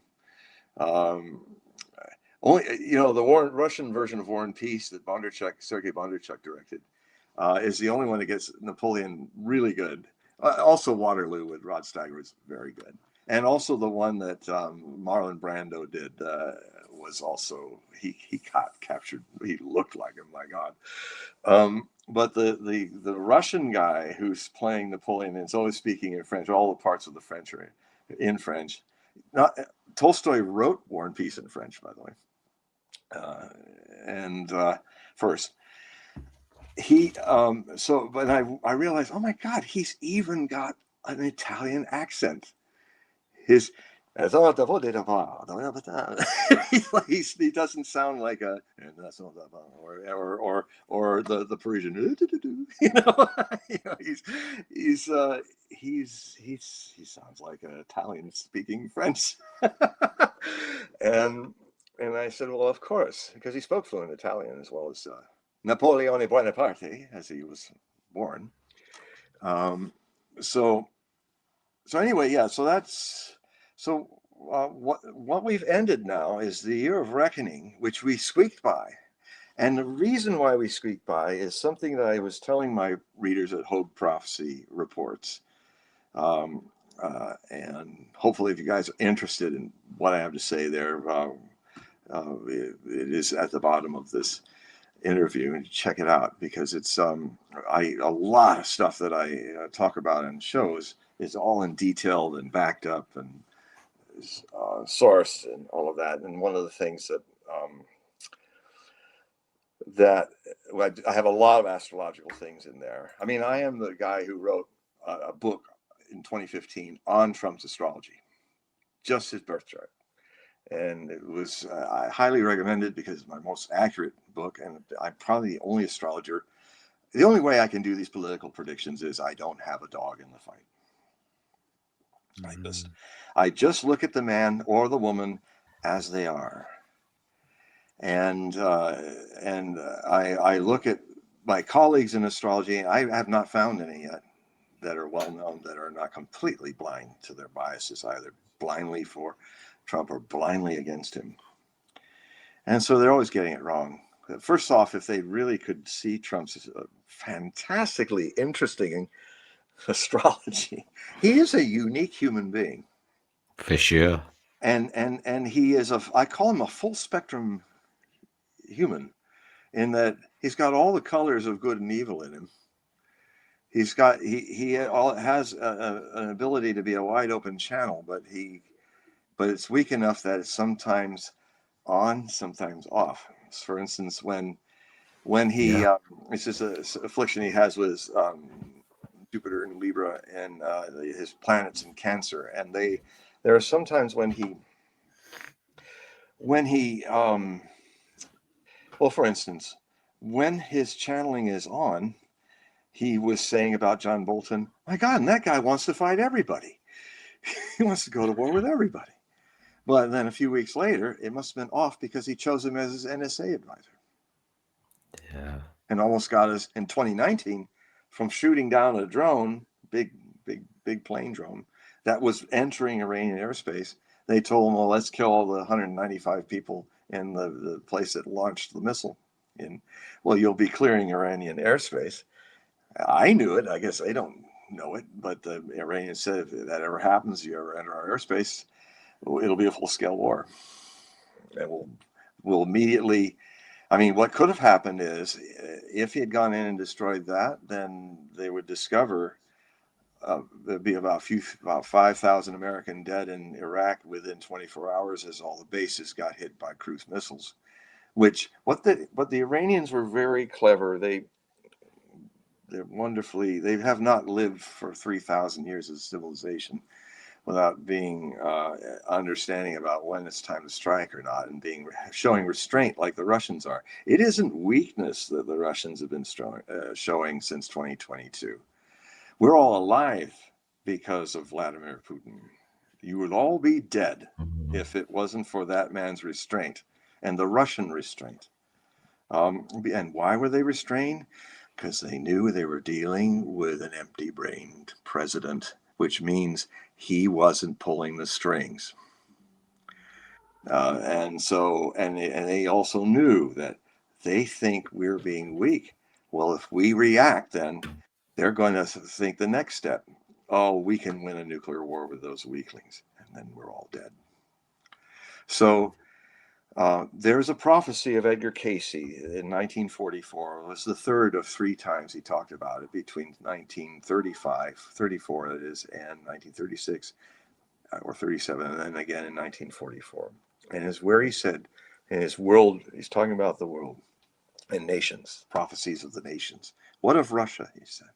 Russia is the hope of the world.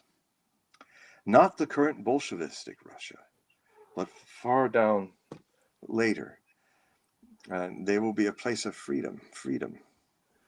I tell you, as an American, and what I know of Russia and see of Russia, they are a lot freer than we are in our democracy. I have been on Russian television. They never asked me to censor. I mean, I've been on CNN. I used to debate Sean Hannity on Fox. I've been all over the world, and network-wise. I'm probably the most televised, mediumized Nostradamus scholar in history. And I was asked to be on shows in Russia,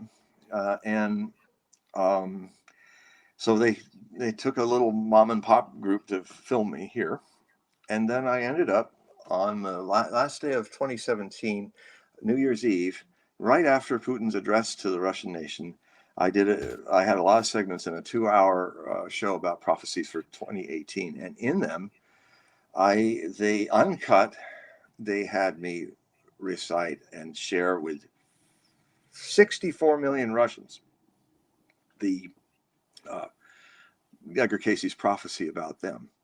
And this is before all the trouble happened with this NATO proxy war using Ukraine to the last Ukrainian against Russia.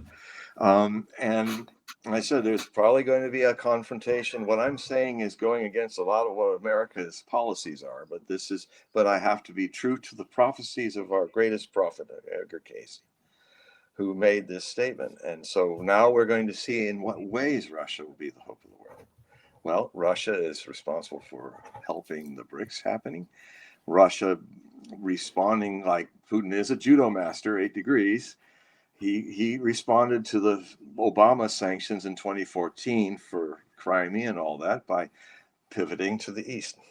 Literally days after that, he made the first $300 billion agreement with Xi in China that created the whole process of Russia. Unlike Peter the Great, who tried to open a window to the West, Putin, who is the next Peter the Great, is closing that window, not because he wants it. He loves Europe.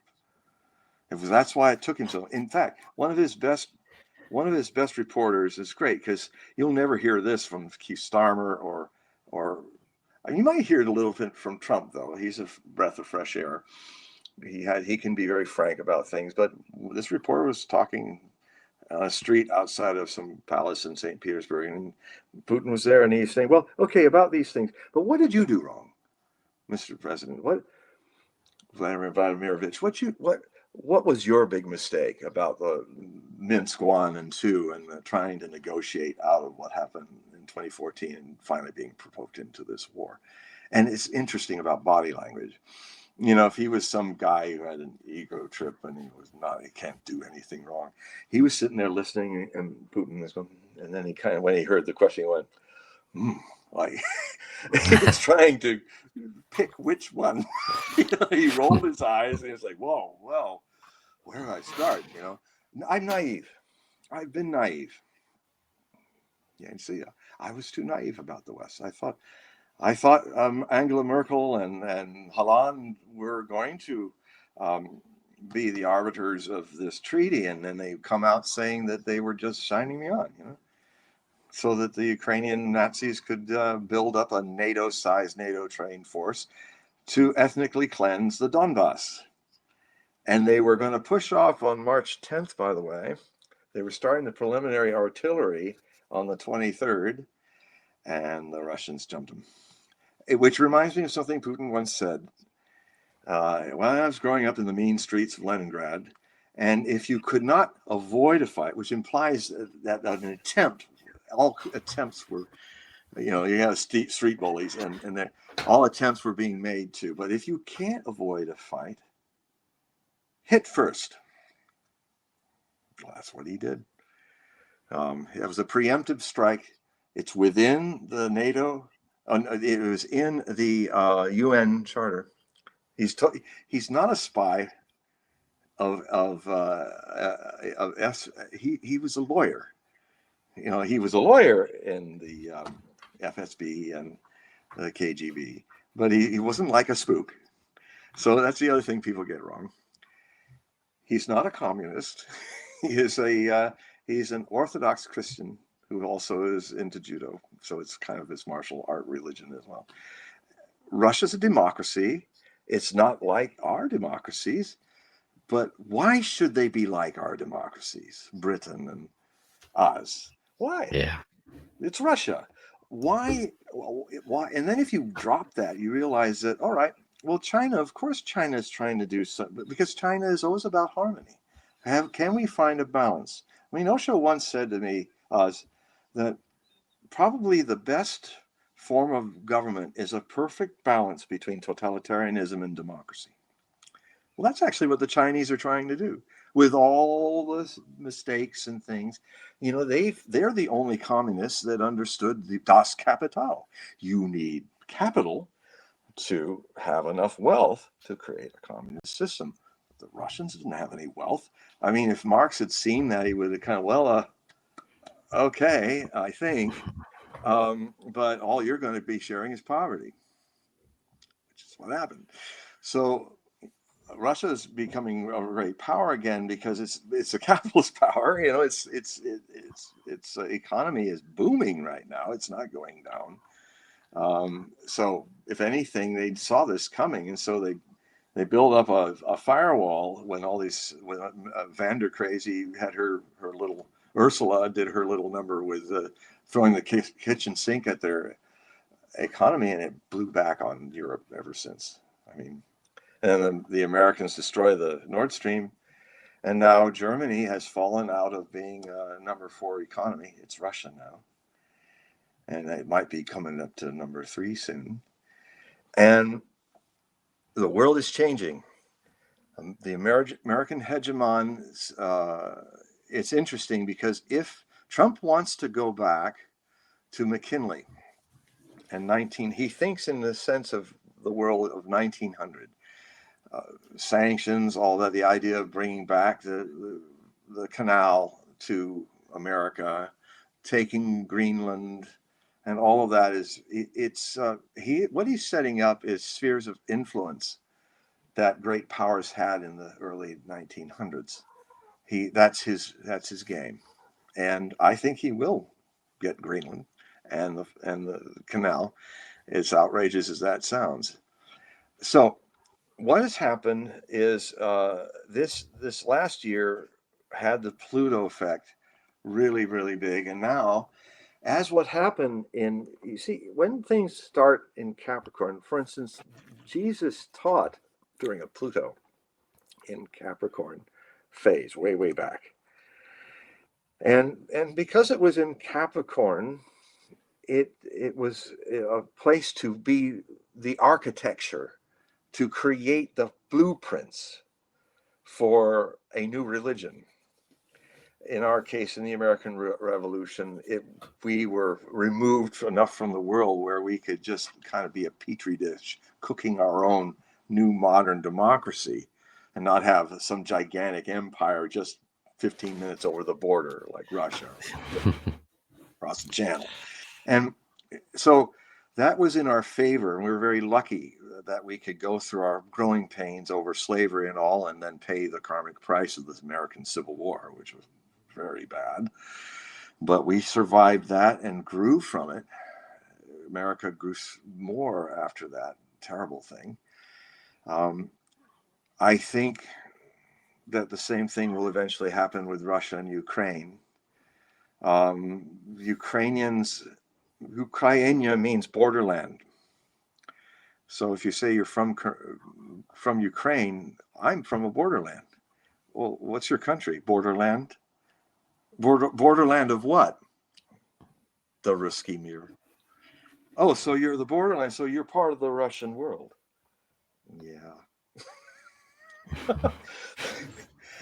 Well, and so so this, and the part where all the Nazis come from never was part of the Ruski Mir. It's Western Ukraine, is Galicia, which was the province of the Austro-Hungarian Empire, and a lot of it was taken over by Poland. And then, and I watched Putin himself castigated Lenin and castigated Stalin for the terrible mistakes of creating this monster thing called Ukraine with all these lands that had nothing to do with Russia.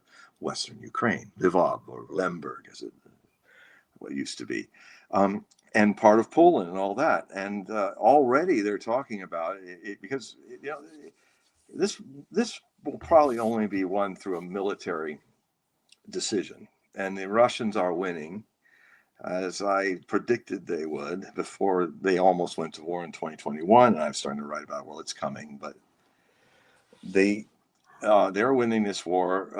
The front lines are about to unravel, and that is going to start happening in this year, which is the age of surprises and revolution. That's what I call 2025. And what this has done now is you have the architecture of the dream of democracy that was created 248 years ago, modern democratic state. I understand Switzerland's involved in that too, but this is really the model. And so when Jesus was crucified, not long after that, Pluto moved into Aquarius. That's when Christianity began. So the plan, the womb, the source, then it really took off. The same thing happened with the French Revolution. The French Revolution is the Aquarian answer to the dream and architecture that was created called American democracy. That was their model, and from France it became a world phenomenon.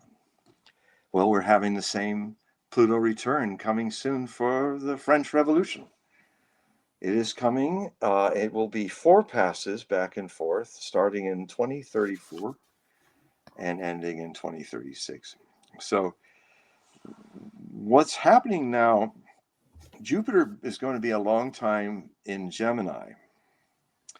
And that is going to have a way of rethinking things.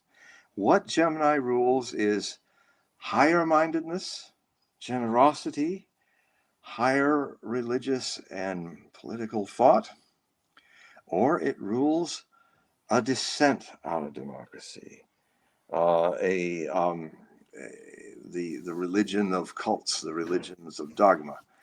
And so the struggle is the old. What's going to happen in the second half of this decade is that these things happen every once in a while. They're rare, but there are times when, even beyond people's own conscious desires, they just go with the new. For instance, there's a whole lot of people who used to be blue, Democrat, woke, all that. And this time around, they're not freaking out like they were before. People are just moving into the new thing now. Some people are very afraid.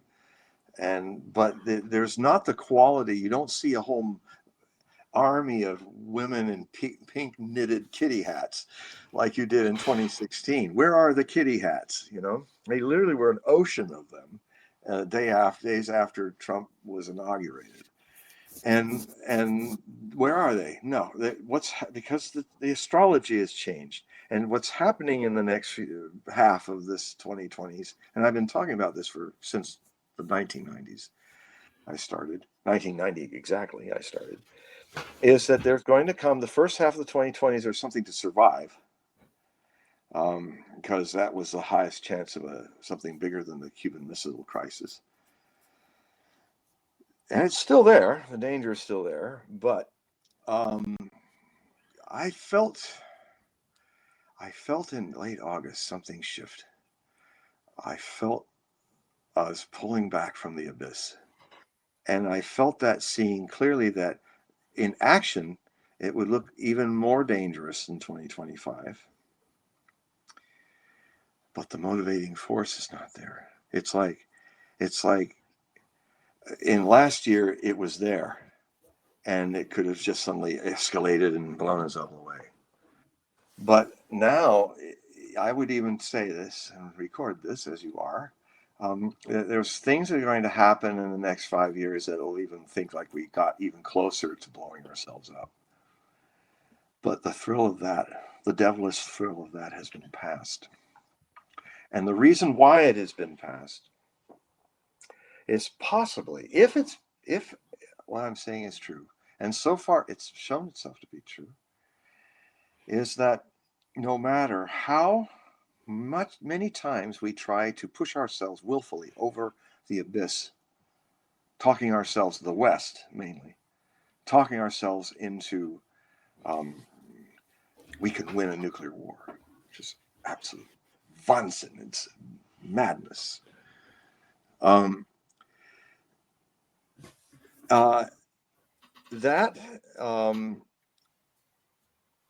it won't happen. And we'll try even harder. We'll try to talk ourselves into even more idiotic things to make it happen. But we just won't be able to cross over the abyss into utter destruction. And there's a reason for that. The reason is consciousness has a quality that counterbalances the quantity of unconsciousness.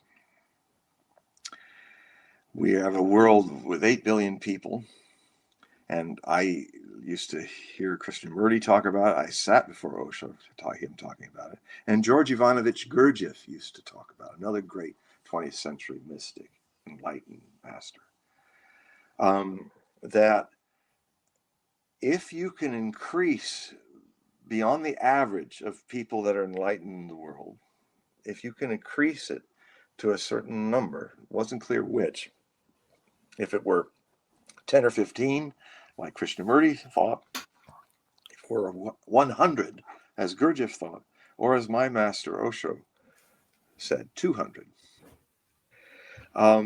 you would have just enough consciousness to hold at bay the unconsciousness from blindly leading us like lemmings into our abyss.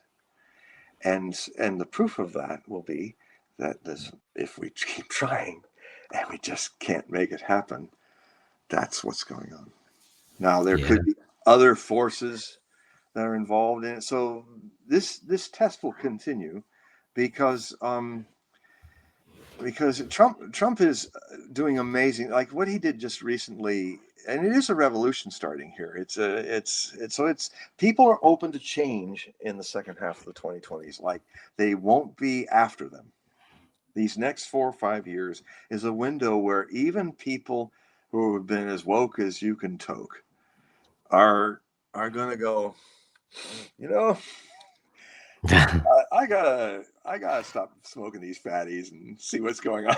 It's just or maybe I won't go and get my gender changed this morning.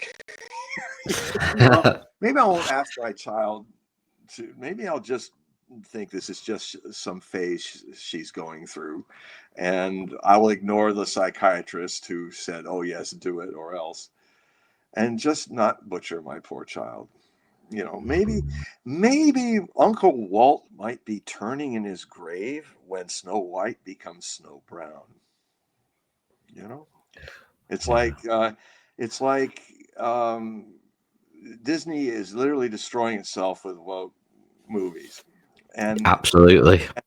so I did a funny article in the Hogue. I do a lot of look. If you can't laugh at doomsday, what can you laugh at? So I mean, what has to happen is you have to have a very healthy sense of humor when you're dealing with prophecy, because you know it'll.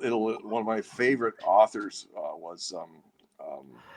was Erica Cheetham, British Nostradamus, the only woman that wrote a Nostradamus book of translations, and I liked her feminine intuition about it. But the last time I saw her, one of the things I was also on, she was just she couldn't. She was burdened by the future in a way that I think it ended her life sooner because she couldn't deal with it. And I went, oh, I remember her. One of her last lessons to me would be, don't get too serious. Yeah. It's a big universe, folks. You know, I think that's a great message for us all, John. And just as we sort of draw this episode to a close, it's I could listen to you for much, much longer, and there's been some really wonderful insights in so many ways shared in this time we've shared together. So, first of all, I wanted to show you a lot of gratitude for sharing your time with us. It's so much appreciated, and aligning with us in this time. And I'm sat here listening to you thinking, why did we leave it so long? So we won't make that mistake again. Remember, you can never be too soon or too late when you live in the eternity of the present. So, look, people could say 25 centuries. So absolutely moments. happens when it's meant to, innit? But if anybody listening, as John said, if you want to know a little bit more, we'll be placing John's website, or if you're interested in a one-to-one with him, or some of the other is the Hogue Prophecies, all that information, which I'm sure you want to know about, will be posted wherever you're listening or watching to this also. So thank you once again, John. So much gratitude. And what time is it where you are now? What time? Let's see. Where are my second? I think we're about 9 o'clock in the evening here. Here's my second pair of eyes. Now I can. It's 1:08. So we 1:08. started at 11 a.m. 11, 12, 1. So that was about as long as Das Rheingold. Well, it was amazing. Tosca. I think it's as long as Tosca. But what I want to say is, have a fantastic day, whatever you're doing. And I really look forward to speaking to you again. But thank you so much. And thank you to everybody who's connected. Thank you.